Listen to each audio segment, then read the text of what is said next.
இந்த வீடியோல நம்ம என்ன பார்க்க போறோம்னா, மகர ராசிக்காரர்களுக்கு மே 2026 எத்தகைய ஒரு பலன்கள் நிறைந்த ஒரு மாதமாக இருக்க போகுதுன்னு பாக்குறோம். இப்ப பாருங்க, சயின்டிபிக் வேதிக் அஸ்ட்ராலஜி முறையில எந்த விதத்திலும் மிகைப்படுத்தாமல் உள்ளது உள்ளவாறு ஒரு கிரகமும் ஒரு மாதிரியான அமைப்புல இருக்கும் பொழுது எது மாதிரி தாக்கத்தை கொடுக்குதுங்கிறது அந்த அறிவியல் சார்ந்த கலையாகிய இந்திய வேத ஜோதிட அடிப்படையான சயின்டிபிக் வேதிக் அஸ்ட்ராலஜி நம்ம பார்க்க போறோம். எதையும் மிகைப்படுத்தாமல் பரிகாரங்கள் அது மாதிரி விஷயத்துக்குள்ளெல்லாம் போகாமல் உள்ளது உள்ளவாறு எது மாதிரி பலனை கொடுக்க போகுது, உங்கள் கர்மவினை எப்படி இருக்குது, எது மாதிரி விஷயத்தை உங்களுக்கு ஜாதகத்தில் அடுத்து வரக்கூடிய அமைப்பு கொடுக்க போகுதுங்கிறது நம்ம பார்க்க போறோம். இது ஒரு பொதுவான பலன் தான். இப்ப பாருங்க, மகர ராசிக்கு 2026 மே மாதம் எப்படி இருக்குன்னா, ராசி 6ஆம் இடத்திலே நீடித்திருக்கிறார் மாதம் முழுவதும்.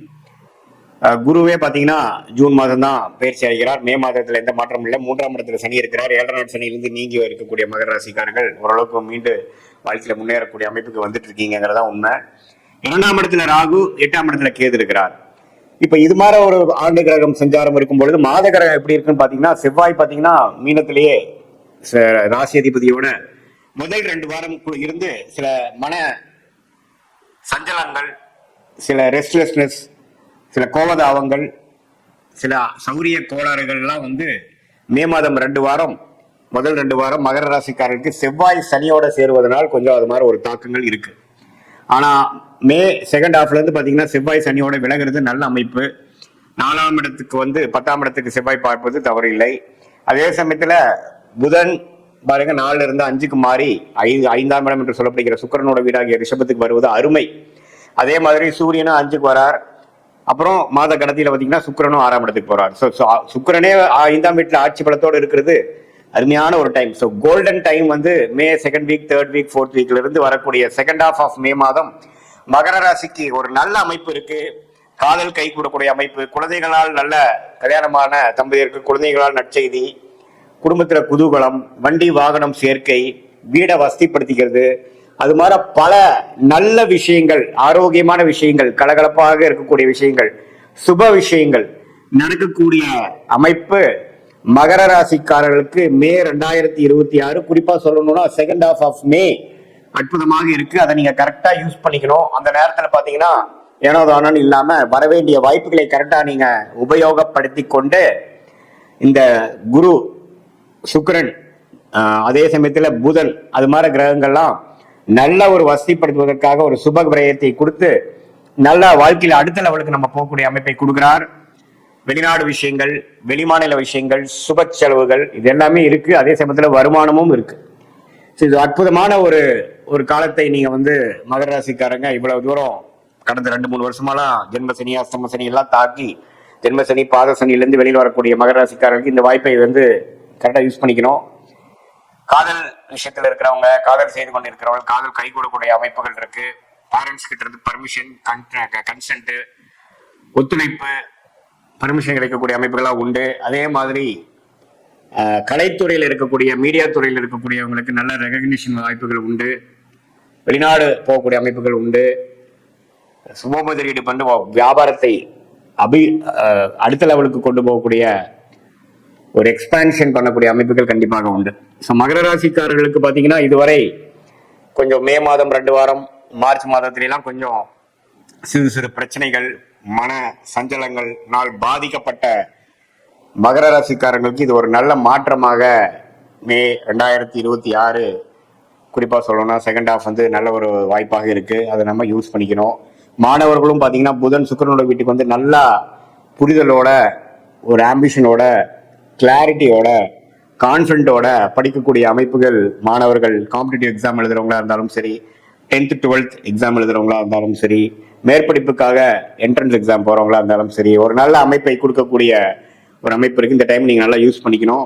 இது ஒரு பொதுவான பலனை தவிர உங்களுடைய ஜென்ம ஜாதகத்துல எது மாதிரி தசா புக்திகள் போய் கொண்டிருக்கிறது, உங்களுடைய லக்னம் என்ன, உங்களுடைய நட்சத்திரம் அவிட்டமா, திருவோணமா, உத்திராடமா அப்படிங்கறதெல்லாம் பார்த்து உங்க தசாபுக்திகள் எப்படி போய் கொண்டிருக்கிறது, அந்த தசநாதனும் புக்திநாதனும் இப்ப கோச்சாரத்துல எது மாதிரி அமைப்புல போயிட்டு இருக்காங்க அப்படிங்கிற விஷயத்தெல்லாம் நம்ம பார்க்கும் பொழுது நம்மளுடைய கர்மா எது மாதிரி விஷயத்தை காட்டுது, இந்த பொதுவான பலனை காட்டிலும் இன்னுமே துல்லியமான பலன்கள் என்ன, தசா புக்தி அந்தரம்னு நம்ம பிரிச்சு தசைய வருட கணக்குல பார்த்து, புக்திய 2 வருடம் 3 வருடம் லெவல்ல பார்த்து, அந்தரம் பாத்தீங்கன்னா மாத கணக்குல பார்த்து, சூக்ஷமம் வார கணக்குல பார்த்து எது மாதிரி விஷயங்கள் நமக்கு காத்திருக்குது, எது மாதிரி பிராப்தங்கள் நம்மளோட ஜாதத்துல இருக்கு, எது மாதிரி விஷயங்கள் நமக்கு சரி வராதுங்கிறதெல்லாம் தெரிந்து அதுக்கு தகுந்த மாதிரி நம்மளுடைய வாழ்க்கை பயணத்தை திட்டமிட்டு அந்த செயல் அமைப்புகளை வடிவமைத்து அது மாதிரி நம்ம அந்தந்த நேரத்தில் நம்ம செய்து கொண்டே ஆனால் தேவையற்ற பண விரயங்கள், தேவையற்ற சமய விரயங்கள் எல்லாம் தவிர்த்து, ஏன்னா வாழ்க்கையில நம்ம ஒரு 1000 வருஷம் வாழ போறது இல்லை. ஒரு 20-25 வயசுக்கு மேல நம்ம வேலைக்கு வந்துட்டோம், தொழிலுக்கு வந்துட்டோம்னா ஒரு 30-35 வருஷம் மேக்சிமம் நம்ம கரியர் இருக்கு. அதுக்கப்புறம் ரிட்டையர்மெண்ட் ஆகிறோம். அதுக்கப்புறம் நம்ம முதல் மாதிரி ஆக்டிவா இருக்க முடியாது. அந்த 30-35 வருஷம் எது மாதிரி அந்த சாபுக்திகள் போய் கொண்டிருக்கிறது பொறுத்துதான் நம்ம பிரச்சனை இல்லாத வாழ்க்கையை நோக்கி போறோமா அல்லது பிரச்சனையை நோக்கி போறோமாங்கிறது தெரிஞ்சுக்கணும். அதை தெரிந்து அதுக்கு தகுந்த மாதிரி ப்ரிகாஷனரி விஷயங்கள் பண்ணோம்னா நம்மளுடைய பிரச்சனைகள் நாம தேவையில்லாமல் அதிகப்படுத்தி கொள்ளாமல், எப்படி மழை பெய்யும் பொழுது கொடையை பிடித்து கொண்டு நம்மளை நாமளே கொஞ்சம் பாதுகாத்துக் கொள்கிறோமோ, அதே போல இந்த சயின்டிபிக் வேதிக் அஸ்ட்ராலஜி முறையில நம்மளுடைய கர்மாவை தெரிந்து கொண்டு அது எது மாதிரி விஷயத்தை காமிக்குது, நம்ம என்ன பிறவி பயன் என்ன, எந்த ஒரு விஷயத்துக்காக நம்ம பிறந்திருக்கோம், எது நமக்கு நேச்சுரலா நல்லா வரும், எது நமக்கு ஃபார்ச்சுனேட்டா யோகமாக இருக்கிறது, எது நமக்கு அவயோகமாக இருக்கிறதுங்கிறதெல்லாம் பாஸ்ட்ல நம்ம என்ன நடந்ததுங்கெல்லாம் பேசி சிங்க் ஆகி இப்போ ப்ரெசண்ட்டுக்கு நெக்ஸ்ட் போகக்கூடிய ஷார்ட் டேர்ம் ஃபியூச்சர் என்ன, அடுத்தது வரக்கூடிய லாங் டேர்ம் ஃபியூச்சர் என்ன அப்படிங்கிற மாதிரி விஷயங்கள்லாம் நம்ம பார்த்து அதுக்கு தகுந்த மாதிரி ஒரு வாழ்க்கை அமைப்புகளை திட்டங்களை தீட்டி அதுக்கு சேர்ந்த மாதிரி செஞ்சோம்னா சயின்டிபிக் வேதிக் அஸ்ட்ராலஜி முறையில நல்ல பலன் அனுபவிக்கலாம். நம்ம இந்த மாதிரி பரிகாரங்கள் அது மாதிரி விஷயத்துக்குள்ள போய் நம்ம கர்மாவை மாத்திர முடியும் அப்படிங்கிறதுல சயின்டிபிக் வேதிக் அஸ்ட்ராலஜி முறையில பெரிய நம்பிக்கை இல்லை. ஆனா என்ன விஷயம் எப்படி நடக்குது, எது மாதிரி இது விஷயங்கள் காட்டுதுங்கிறது தெரிந்தா அதுக்கு தகுந்த மாதிரி மென்டலா ப்ரிப்பேர் ஆகி நம்மளுடைய பிராப்தங்களை நம்ம அதிகரிக்க முடியும், நம்மளுடைய பர்சன்டேஜ் ஆஃப் சக்சஸை இன்க்ரீஸ் பண்ணிக்க முடியும், அதிகரித்துக்க முடியுங்கிறத நாம தெரிஞ்சுக்கணும்.